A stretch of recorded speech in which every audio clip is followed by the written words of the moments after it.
She never asked for much. She learned early that being easy made life smoother. So she became agreeable, helpful, responsible, the one who remembered birthdays, the one who apologized first, the one who made sure everyone else was okay before asking herself a single question. People admired her. They called her sweet, kind, selfless, strong. But what no one noticed was that every time she swallowed her anger, every time she silenced her intuition, every time she ignored the quiet voice inside that whispered, "This doesn't feel right," another piece of herself disappeared. She wasn't pretending. She genuinely believed this was who she was. Carl Jung believed this is how one of the most powerful personas is born. Now, it's important to make one distinction. Carl Jung never described a good girl archetype. You won't find those words anywhere in his writings. But he did describe something remarkably similar. He called it the persona, the social mask we build to gain acceptance, approval, and belonging. The good girl isn't a Jungian archetype. It's something far more familiar. A role, a mask, one that can become so convincing that we forget there's a real person underneath it. Not through deception, not through vanity, but through adaptation. The good girl. And the tragedy isn't that she's kind. The tragedy is that she often doesn't know where kindness ends and self-abandonment begins. The painful truth is, the good girl often succeeds. She's promoted, trusted, admired, relied upon. People tell her how kind she is, how dependable, how selfless. And that's precisely what makes the mask so difficult to remove.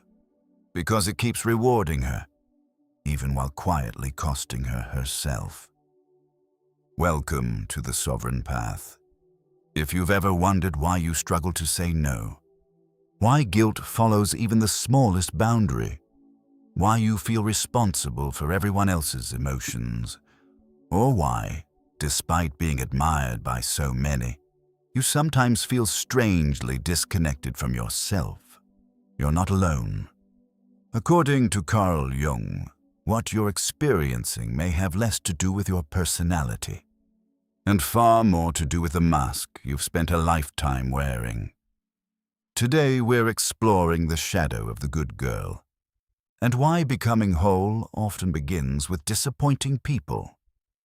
Imagine for a moment that no child is born believing they should ignore their own needs.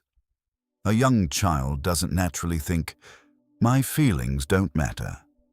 She doesn't instinctively believe she has to earn love by being useful. She isn't born apologizing for taking up space. Those beliefs are learned, not always through cruelty, sometimes through love that came with invisible conditions, sometimes through households where conflict felt dangerous, sometimes through parents who were overwhelmed, emotionally unavailable, or struggling with wounds of their own. A child quickly becomes an expert at reading the emotional climate around her. She notices which behaviors bring warmth and which ones bring disappointment. She notices when speaking up is met with irritation, when crying is called dramatic, when anger is labeled disrespectful, when having needs becomes an inconvenience. Without anyone explicitly saying the words, she begins writing unconscious rules for survival. If I'm easy, I'll be loved. If I'm helpful, I'll belong. If I never make anyone uncomfortable, I'll be safe. Over time, these rules stop feeling like choices. They become identity. Carl Jung described the persona as the social mask we develop to meet the expectations of the world around us. The persona isn't inherently unhealthy. In fact, we all need one. It's what allows us to function in society, to cooperate, to fulfill different roles throughout life. The problem begins when we forget it's a mask, when the role becomes more familiar than the person wearing it. For the good girl, the persona often becomes so convincing that even she believes it. She tells herself, "I'm just naturally selfless. I don't really need much. I don't mind. It's easier if I just handle it." But somewhere beneath those words, another part of her is quietly waiting. The part that has opinions, the part that gets angry, the part that dreams, the part that grows tired of always being the one who understands everyone else. That hidden part doesn't disappear simply because it's ignored. Jung believed that everything we reject, suppress, or deny about ourselves doesn't vanish. It moves into what he called the shadow. And here's where many people misunderstand the shadow. They imagine it contains only darkness, only selfishness, only destructive impulses. But the shadow also contains gifts, confidence that was discouraged, healthy anger that was never allowed, creativity that seemed impractical, ambition that felt unfeminine, the courage to disappoint someone, even the simple ability to say no. Imagine locking parts of yourself in a room, not because they were evil, but because someone convinced you they were unacceptable. Your anger, your ambition, your sensuality, your confidence, your instincts, your ability to walk away. You locked the door, then spent years wondering why you felt incomplete. When these qualities are pushed into the unconscious, they don't cease to exist. They simply begin expressing themselves in indirect ways, through exhaustion, resentment, anxiety, chronic people-pleasing, feeling invisible in relationships, or the quiet, persistent feeling that despite doing everything right, something essential is missing. The painful irony is this: the good girl often spends years trying to become worthy of love, while unknowingly abandoning the very person who needed her love the most. Herself. The good girl is not your enemy. She protected you. She helped you survive. She found love the only way she knew how. She deserves compassion, but she was never meant to become your identity. But if these hidden parts never truly disappear, where do they go? According to Jung, they don't remain silent forever. They wait. And eventually, they begin speaking in ways we often don't recognize. Because the shadow doesn't knock politely at the door. It leaks into our lives through patterns, relationships, and emotions that seem to have a mind of their own. If you've recognized yourself in the good girl so far, you might be thinking, but what's wrong with being kind? The answer is nothing. Kindness is one of humanity's greatest strengths. Compassion heals. Generosity builds trust. Selflessness, in the right measure, can be a beautiful expression of love. Carl Jung never suggested that we should become selfish or indifferent. His concern was something much subtler. What happens when kindness is no longer a free choice, but a prison? There is a profound difference between choosing to give and believing you have no right to do anything else. The good girl often believes she has buried her anger. She tells herself she isn't an angry person. She prides herself on being patient, understanding, and forgiving. But Jung would ask a different question. Where did the anger go? Because emotions don't simply disappear because we decide they are unacceptable. They seek expression, sometimes openly, sometimes through the hidden pathways of the unconscious. A woman who has spent years suppressing healthy anger may find herself feeling exhausted all the time without understanding why. She may become quietly resentful when others don't appreciate everything she does. She may replay conversations in her mind for days, wishing she had spoken up. She may say yes while secretly hoping someone will notice she wanted to say no. She may feel strangely attracted to people who are demanding, controlling, or emotionally unavailable. Not because she enjoys suffering, but because the familiar role of earning love feels safer than the unfamiliar experience of simply receiving it. These patterns aren't signs that something is wrong with her. They are signals. The unconscious is trying to get her attention. Jung observed that what we refuse to acknowledge within ourselves often begins to appear outside of us. We notice it in other people first. Perhaps you've met someone who seemed unapologetically confident and immediately thought, "She's so selfish." Or someone who set firm boundaries and your first reaction was, "How can she be so cold?" Of course, sometimes people truly are selfish or unkind.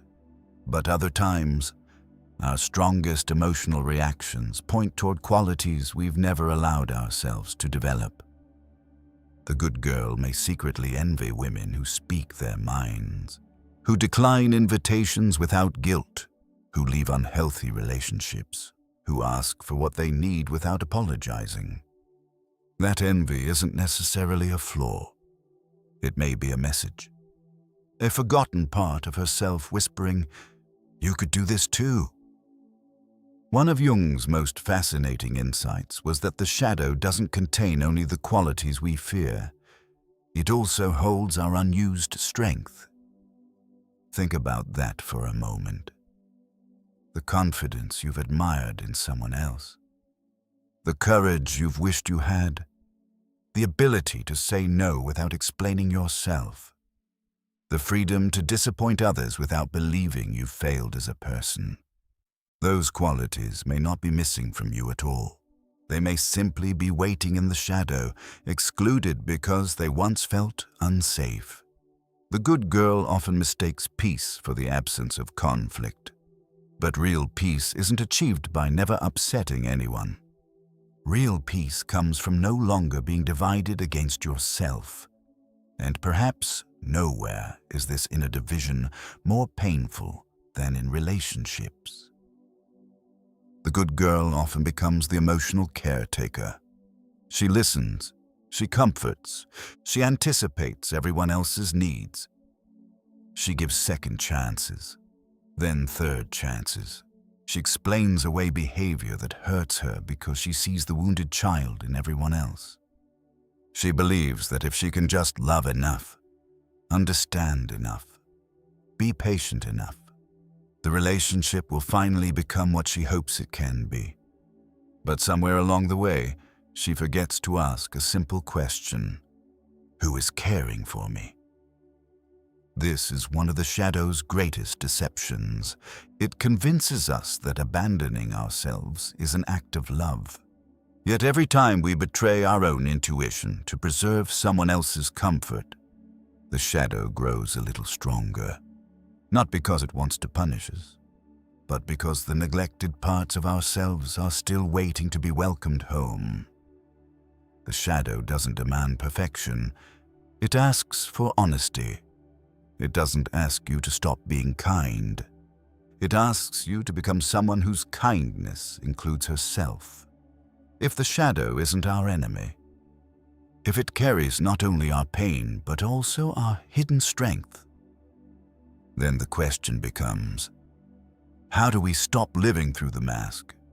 How do we meet the parts of ourselves we've spent years avoiding without becoming overwhelmed by them? Carl Jung believed this lifelong journey had a name. He called it individuation. And for the good girl, it begins with one of the most frightening realizations of all. The life you've built to earn acceptance may be the very thing keeping you from becoming yourself. If discovering your shadow feels uncomfortable, that's because it is. Carl Jung once observed, "Until you make the unconscious conscious, it will direct your life and you will call it fate." Think about those words for a moment. How many times have we described our lives as if they simply happened to us?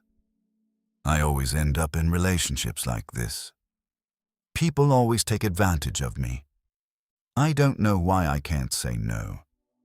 This is just who I am. Jung challenged that assumption.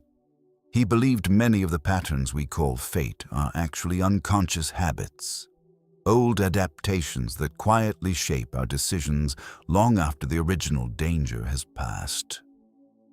The good girl doesn't wake up one morning and decide to abandon herself. She simply continues following a map she learned years ago, a map that once protected her. But the strategies that help us survive childhood aren't always the ones that help us thrive in adulthood. There comes a moment when the mask that once kept us safe begins to feel unbearably heavy. Perhaps you felt it. You're exhausted by always being the dependable one. You smile while your heart is breaking.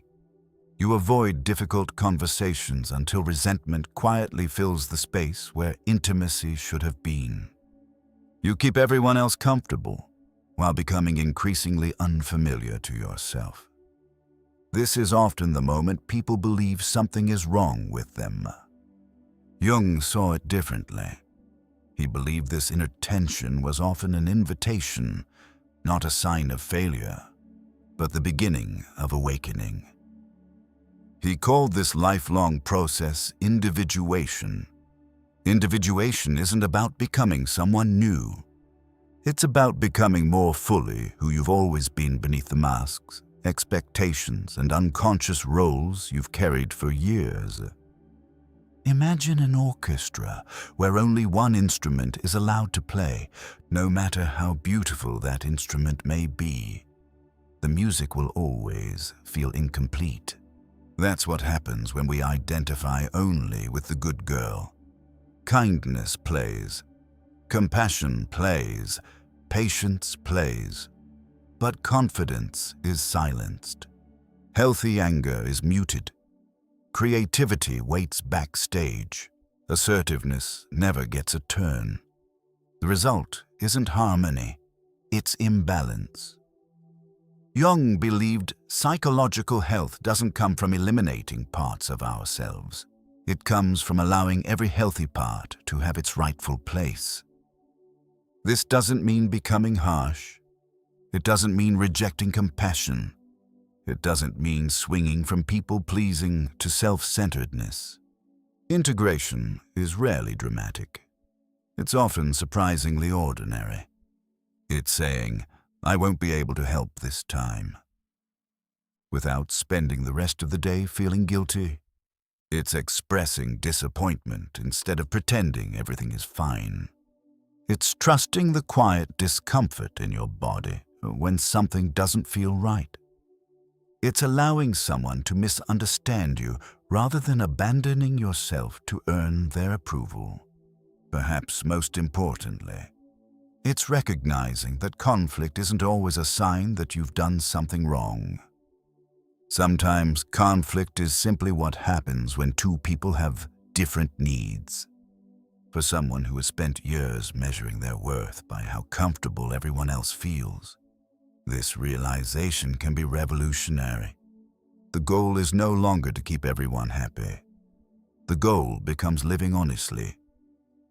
Jung believed that the parts of ourselves we've hidden are not obstacles to becoming whole. They're invitations. Your anger may teach you where your boundaries have been crossed. Your sadness may reveal what truly matters to you. Your fear may point toward the life you've been afraid to claim. Even your resentment, that emotion so many of us try to avoid, may simply be showing you where you've been giving far more than you've been receiving. When viewed this way, emotions stop being enemies. They become messengers. And perhaps that's one of Jung's greatest gifts. He reminds us that healing isn't about becoming perfect. It's about becoming real. But what does this transformation actually look like in everyday life?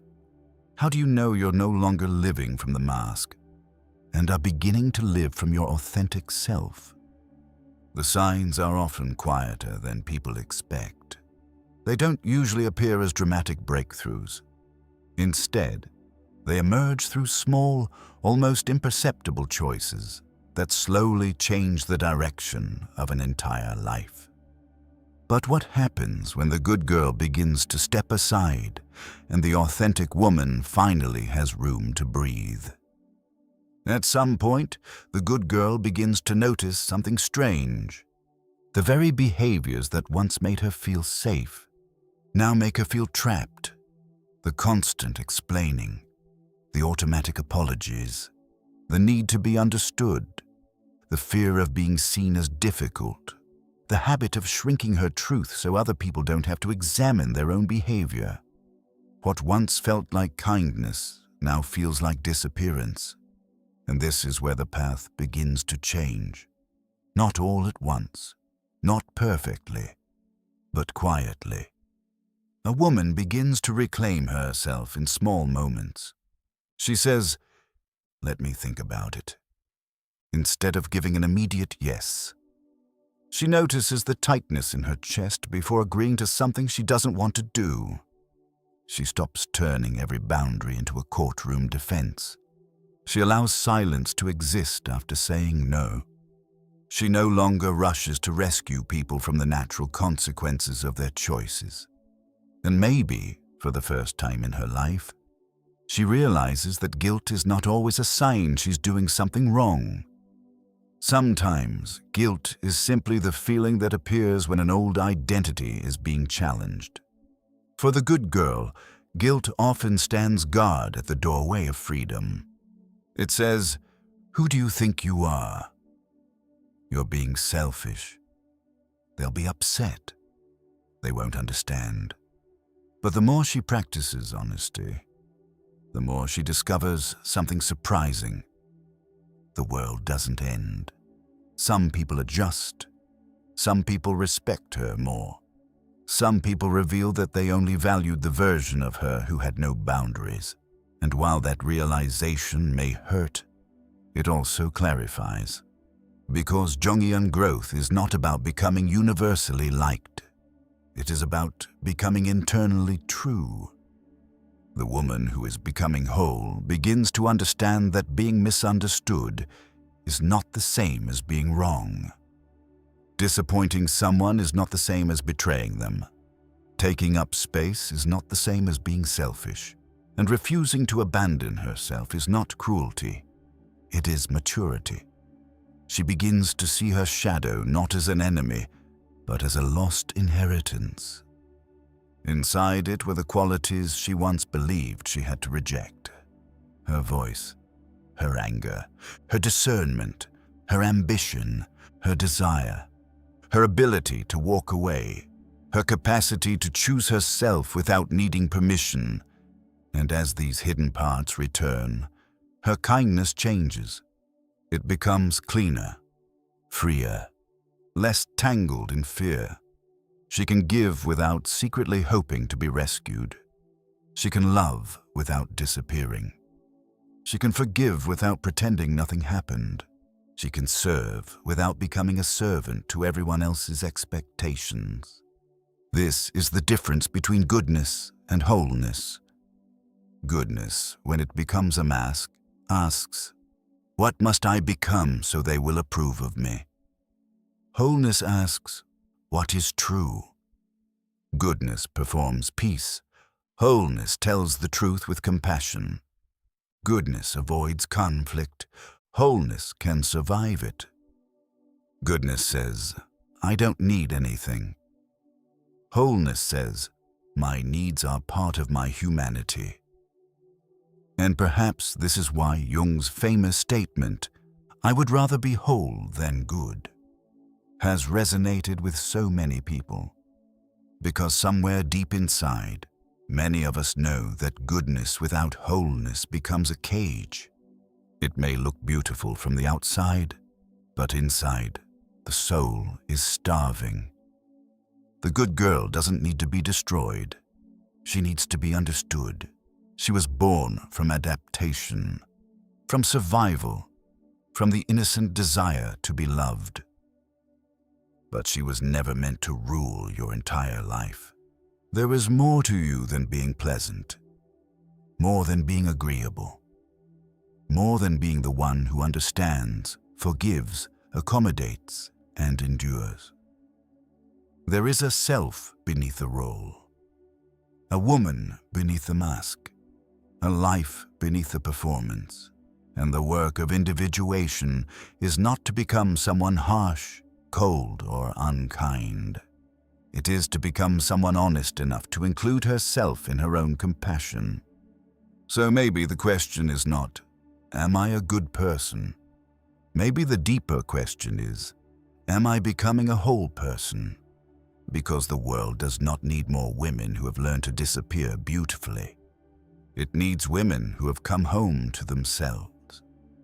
Women who can love without self-abandonment, give without resentment, rest without apology, speak without begging permission, and stand in the fullness of who they are, not because everyone approves, but because their soul can finally breathe. Tonight, before you go to bed, sit quietly for 5 minutes and ask yourself, where do I say yes while my body says no? Who am I afraid of disappointing? What qualities in other women secretly bother me? Because I may need a little of them myself. Where in my life am I being good instead of being honest? Those answers may not reveal what's wrong with you. They may reveal the parts of you waiting to come home. Because the part of you that feels resentment, the part of you that feels tired, the part of you that quietly whispers, I can't keep doing this, may not be your weakness. It may be your truth trying to rise. If this message found you at the right time, take it as an invitation. Not to abandon kindness, but to let your kindness become whole. This is the sovereign path, and the path begins when you stop performing peace and start returning to yourself.